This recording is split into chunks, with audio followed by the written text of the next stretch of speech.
Elevating ties with Canada.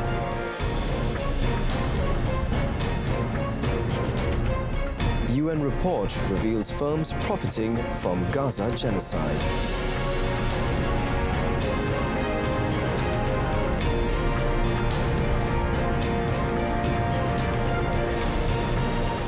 Good afternoon and Salam Malaysia Madani. This is World Today and my name is Daryl Baptist.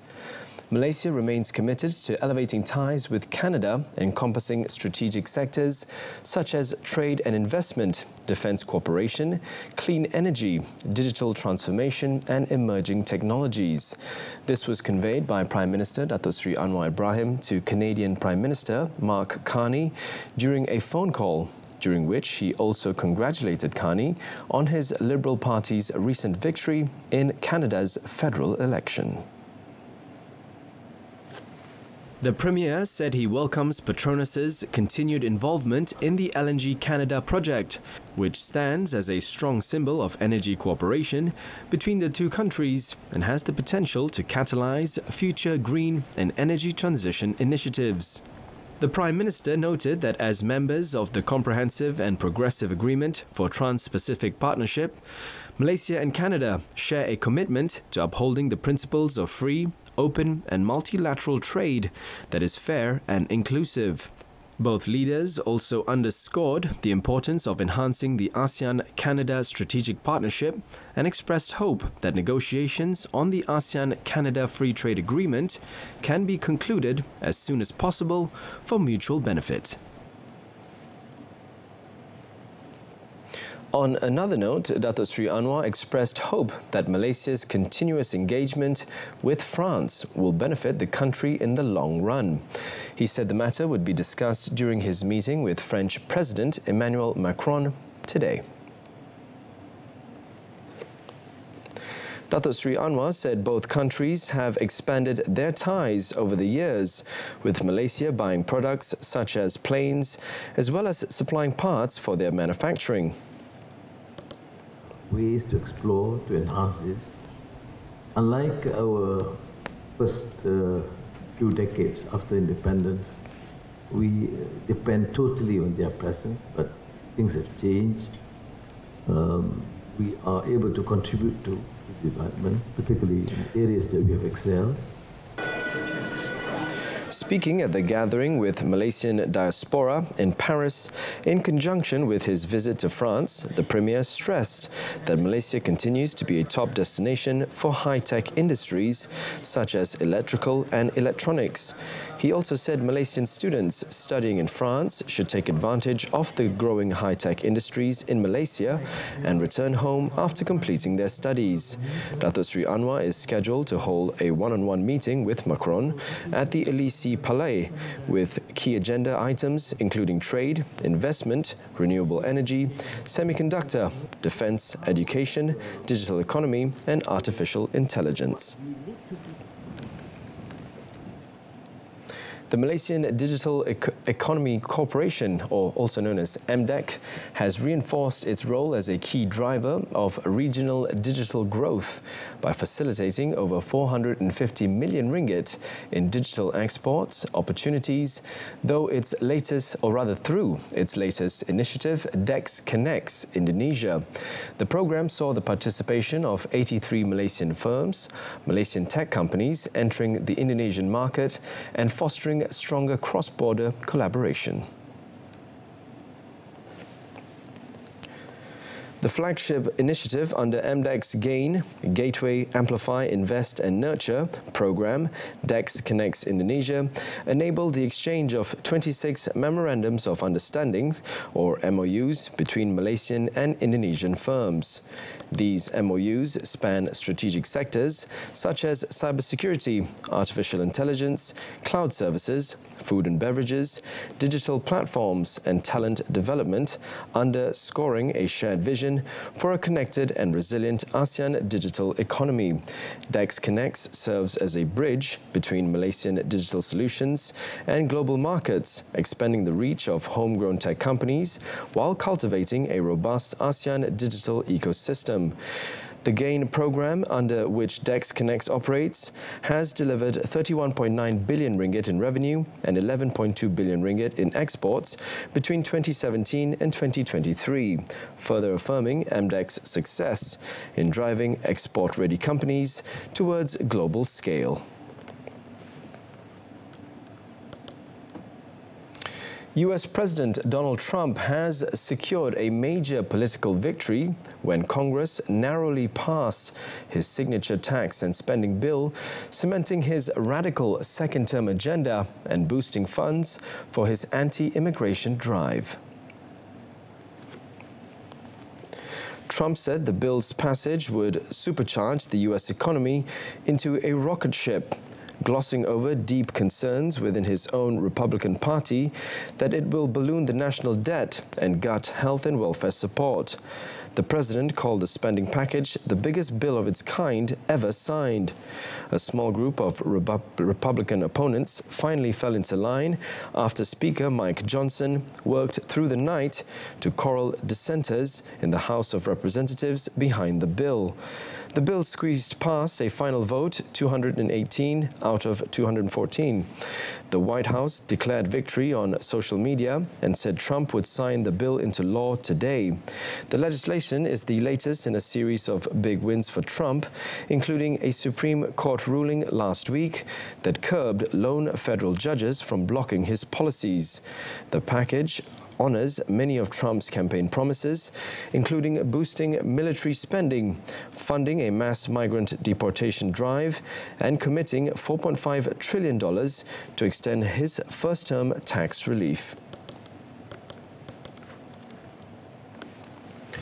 Vietnam has hailed as a breakthrough a long-awaited trade deal with the US and said its negotiators were coordinating with their US counterparts to formalize terms with Washington. According to US President Donald Trump, Vietnamese goods would face a 20% tariff and transshipments from third countries through Vietnam will face a 40% levy, with Vietnam possibly importing US products with a 0% tariff.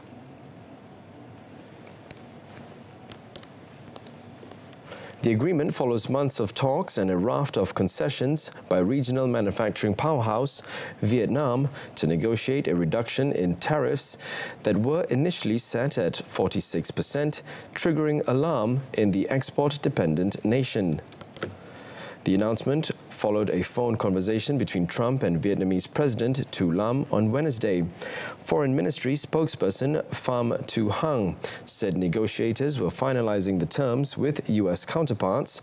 Vietnamese residents welcomed the news of the deal, with hopes it would make buying American products more accessible and improve sales for small businesses. The United States is Vietnam's largest export market, and the two countries' growing economic, diplomatic and military ties are a hedge against Washington's biggest strategic rival, China.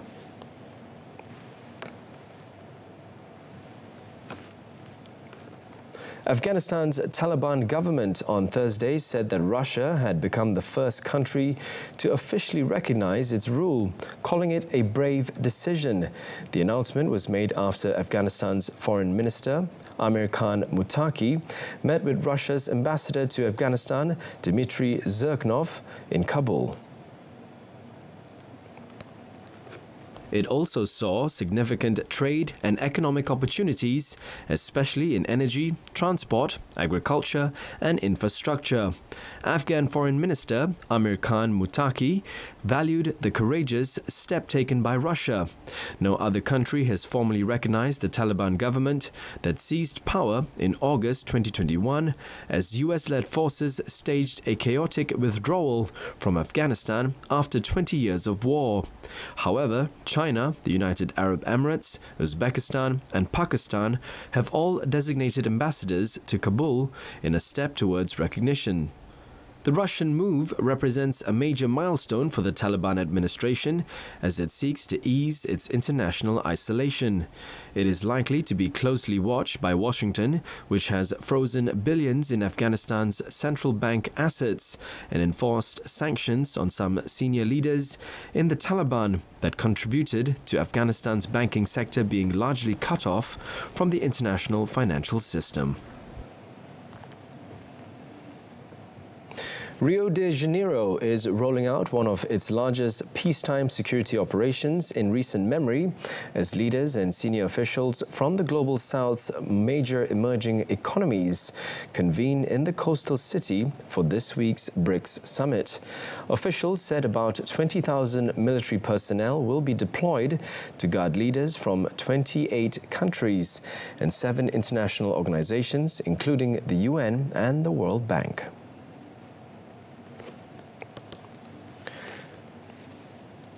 Airspace over the summit's venue, Rio's Museum of Modern Art, will be strictly controlled. Armed fighter jets will patrol the skies to intercept unauthorized aircraft. For security reasons, only planes carrying government officials and security teams will be able to use Santos Dumont Airport. Other flights will be rerouted through Galileo International Airport, the city's international terminal. Brazil last used armed fighter jets to secure a major event during the 2016 Olympics.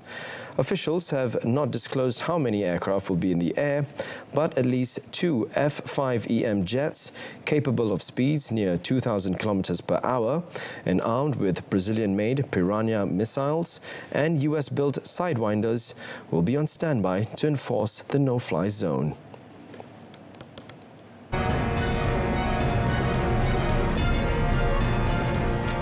Still ahead, Iran announces opening of airspace after war.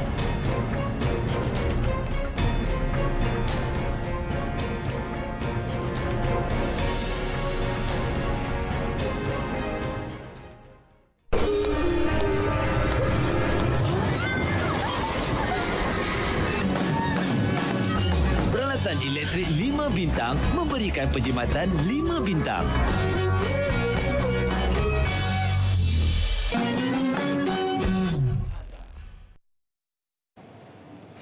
UN rights expert Francesca Albanese has denounced companies she said profited from the Israeli economy of illegal occupation, apartheid and genocide.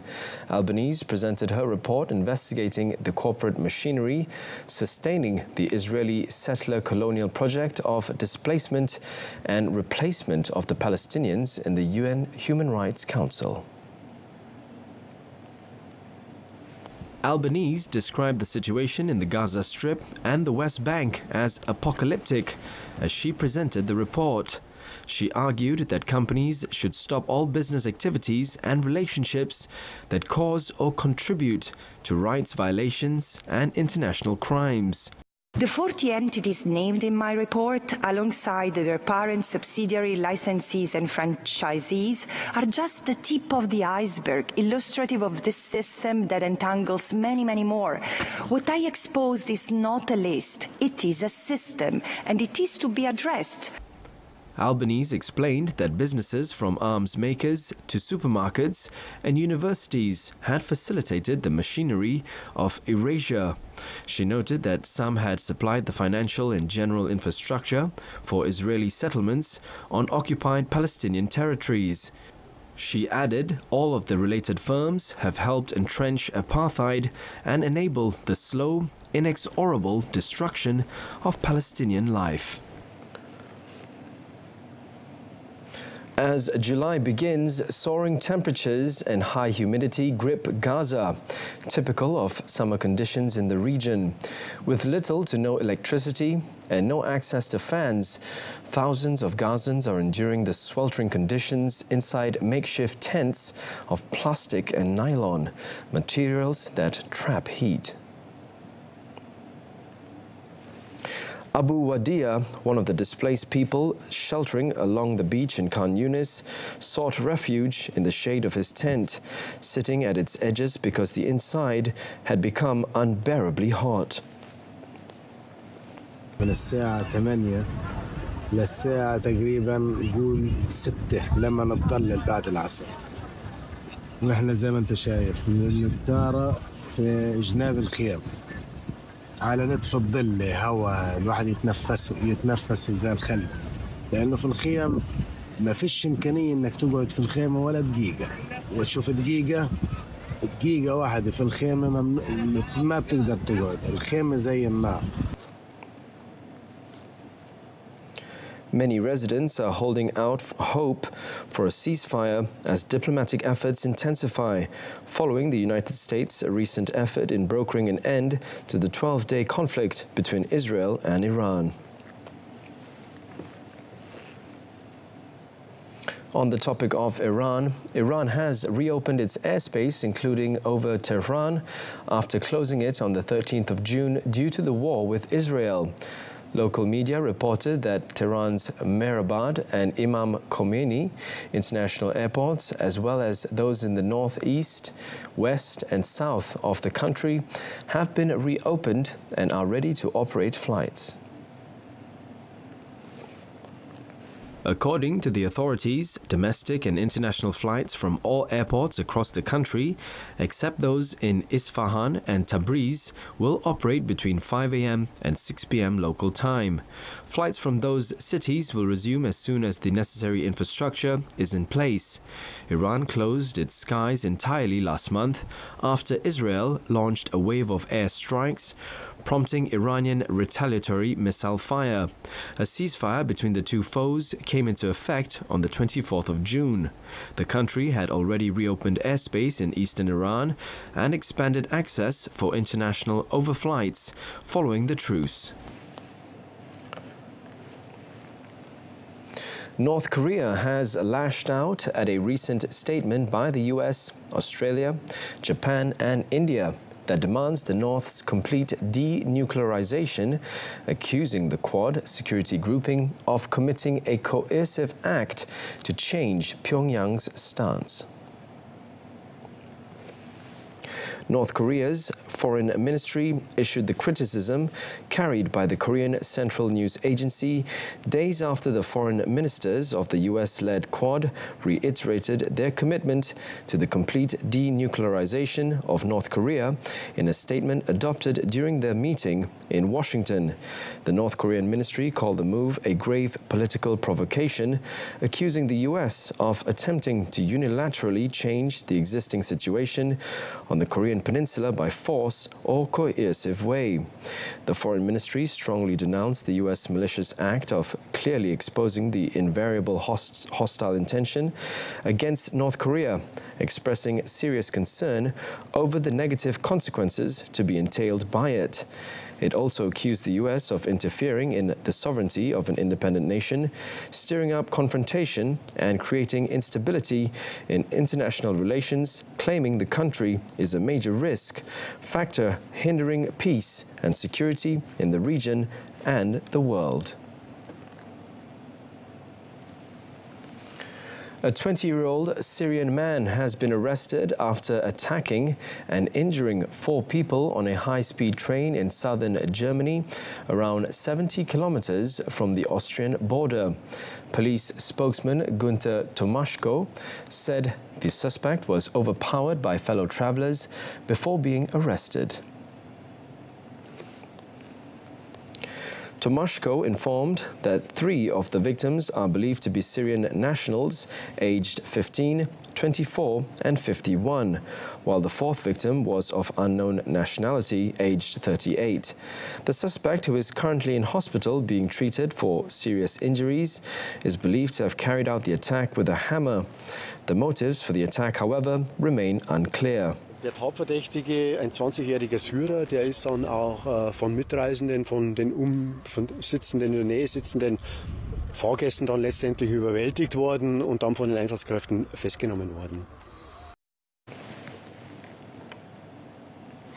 Tomaszko added that the train and its passengers had been brought to the station in nearby Strasbourg, where they received assistance from emergency services. The train was carrying around 500 passengers from Hamburg in northern Germany to the Austrian capital Vienna when the incident occurred. Strong winds further fanned a forest and bushfire in western Turkish province of Izmir. Provincial Governor Suleyman Elban said the winds have driven the flames towards the Turkish holiday regions of Çeşme and Al-Kati on the Aegean. 3 villages have been evacuated as a precaution. A section of the motorway heading south was temporarily closed, with flames flaring up on both sides of the carriageway. Emergency services continued to battle the flames through the night. The animal protection organization, HATAP, meanwhile, attempted to capture injured animals to care for them. According to the provincial governor, the fire was sparked on Wednesday in the coastal town of Ildir by a faulty power line.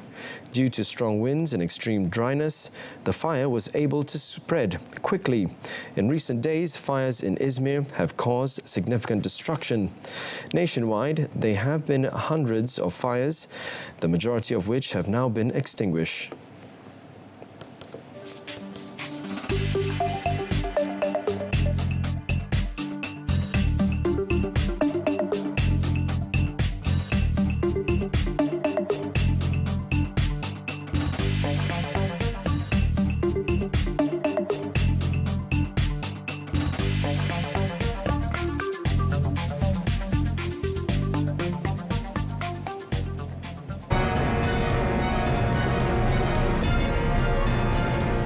Next up in sports, Sinner thrashes Vucic to roar into Wimbledon third round.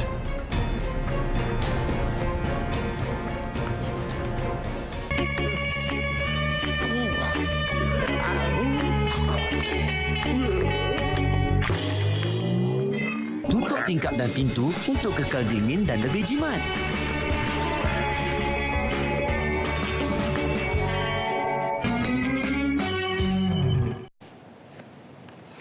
Kicking off our sports segment with football, Malaysia have been drawn in Group B alongside world-ranked 18th Iran for the Central Asian Football Association's Nations Cup 2025, which will be held in August.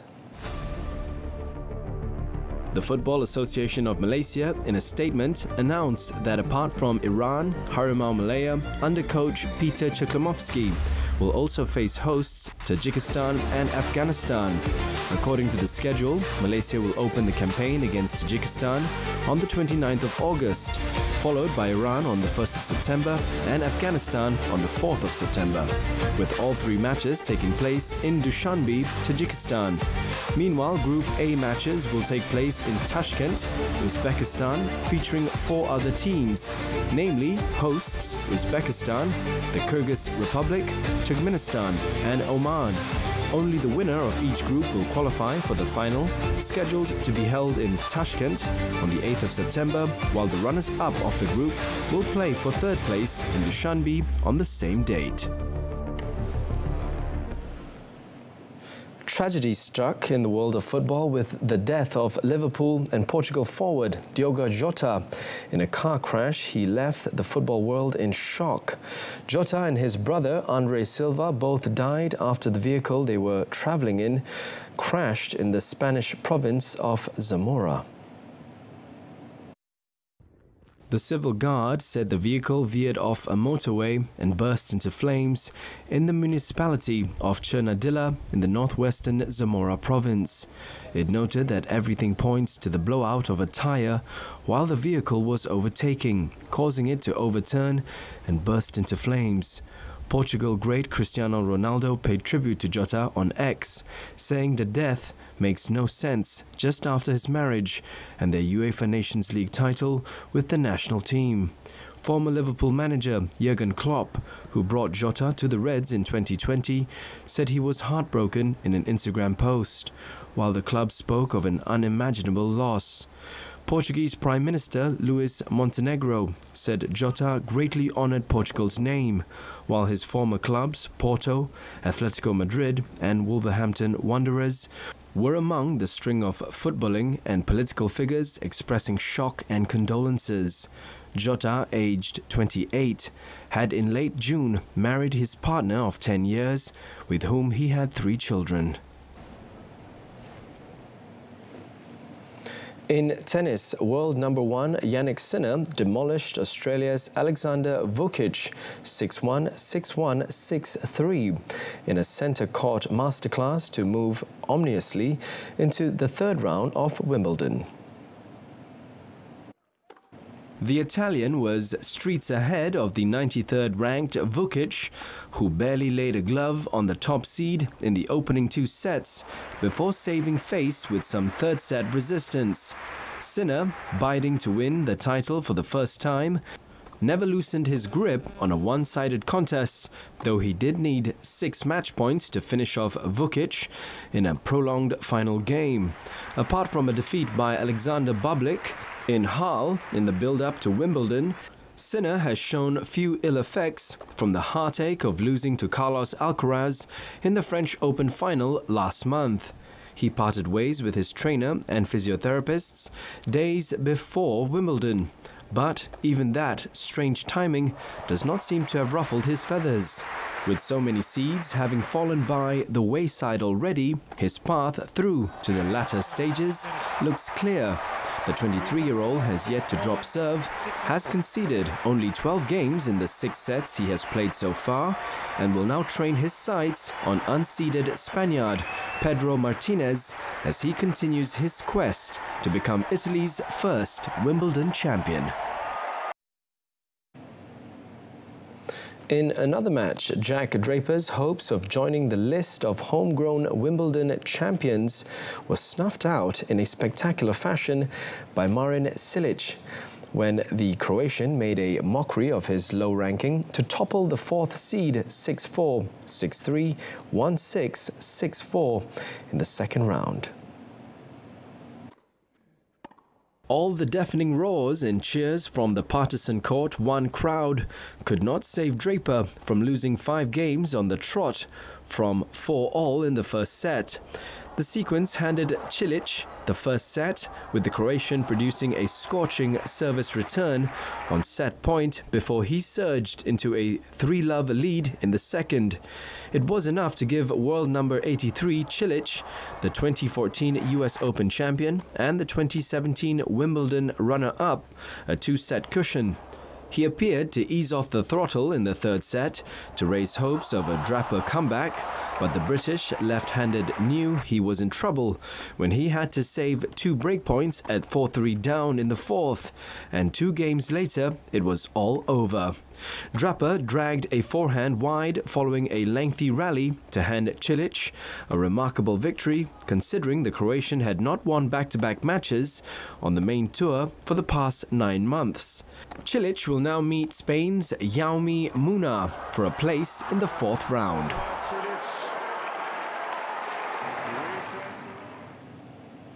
And that wraps up World Today. In our top story, Malaysia committed to elevating ties with Canada. Tune into Malaysia Tonight, coming up at 8:30 p.m. on TV1 and saluran Berita RTM. Till then, my name is Gerald Baptist, Malaysia MADANI, Rakyat, Disantuni. Thank you for watching and have a memorable weekend ahead. Good day.